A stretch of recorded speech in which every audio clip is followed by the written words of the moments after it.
Hola, muy buenas tardes. El día de hoy vamos a hablar acerca del tema pensamiento, lenguaje y representación.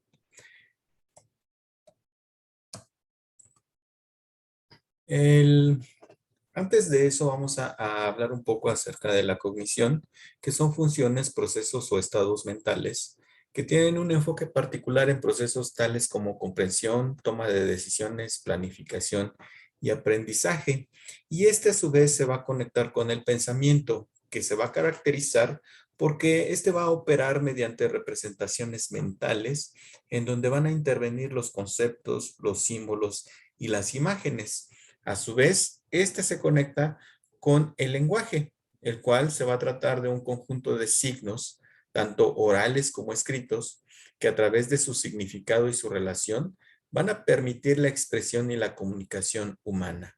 Estos tres puntos van a estar entrelazados entre sí y van a ser parte del desarrollo del conocimiento, ¿no? Y es importante saber que esto va a estar conectado entre sí. Y bueno, la conducta verbal es algo muy importante que debemos revisar. La conducta verbal es una forma en la que un organismo puede interactuar con el ambiente.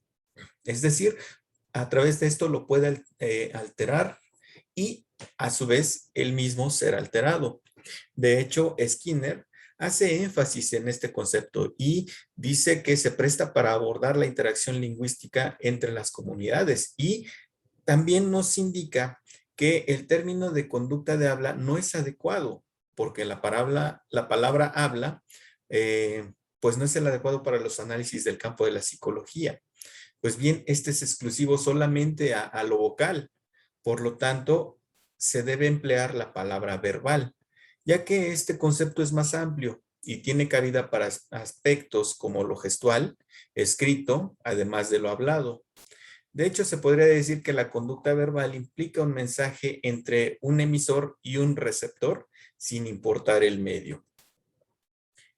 La conducta verbal es una función lateralizada. ¿Qué significa esto? Que pues esta palabra hace referencia a que hay una zona en el cerebro que va a estar especializada para ciertas funciones. En este caso, el hemisferio izquierdo es el que va a estar más especializado en el lenguaje y el control de las emociones. Aquí tenemos el mapa en donde podemos ver el área de Broca que no sabemos que es en donde se tiene el control de la formación de las palabras, y el área de Wernicke, que es, controla la comprensión del lenguaje y de la inteligencia.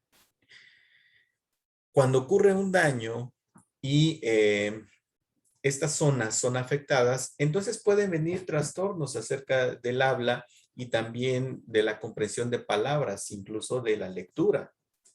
Y entonces aquí aparece un concepto que es el concepto de la afasia, que proviene del vocablo griego, que significa imposibilidad de hablar. La afasia es un trastorno del lenguaje caracterizado por la pérdida total o parcial de la expresión y la comprensión del lenguaje previamente adquirido. Es decir, se tiene un aprendizaje y se puede perder este control del lenguaje. Su incapacidad puede ser de carácter sensorial o motriz. Aparecen alteraciones específicas en alguno o todos los niveles funcionales del lenguaje, que pueden ser fonológico, morfológico, sintáctico, semántico y pragmático, y también en sus vertientes oral y escrita. Y este término fue acuñado por el médico francés Armand Trousseau en 1864.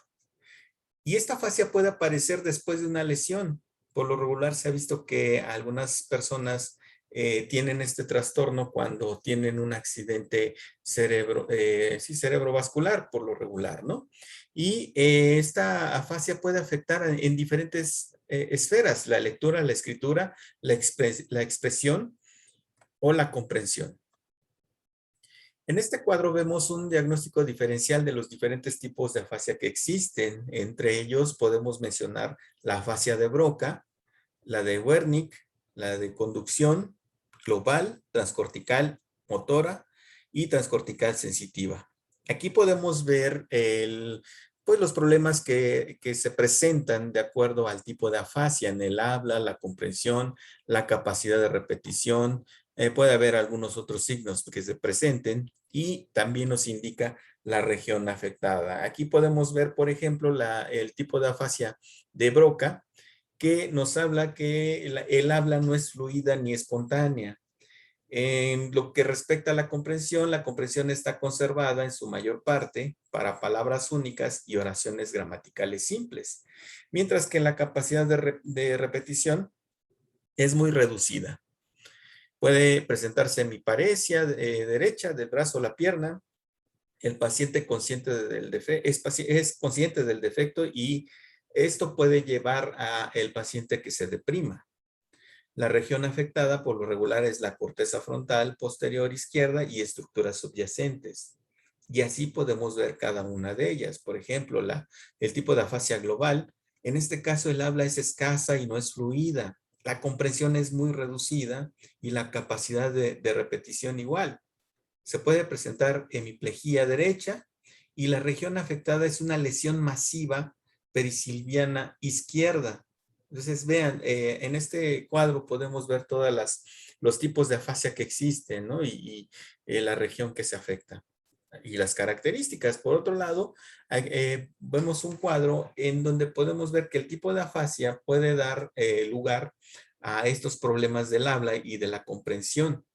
Vean que aquí se utiliza una batería de afasias de Occidente. Esto viene en el libro de Kandel de Principios de Neurociencia, en donde nos ponen un ejemplo acerca de una prueba que es un dibujo de merienda que aparece en este manual. Entonces, el paciente, dependiendo del tipo de afasia, puede hablar de forma espontánea qué es lo que ve. Pero vean que en los diferentes tipos de afasia les cuesta trabajo el decirlo.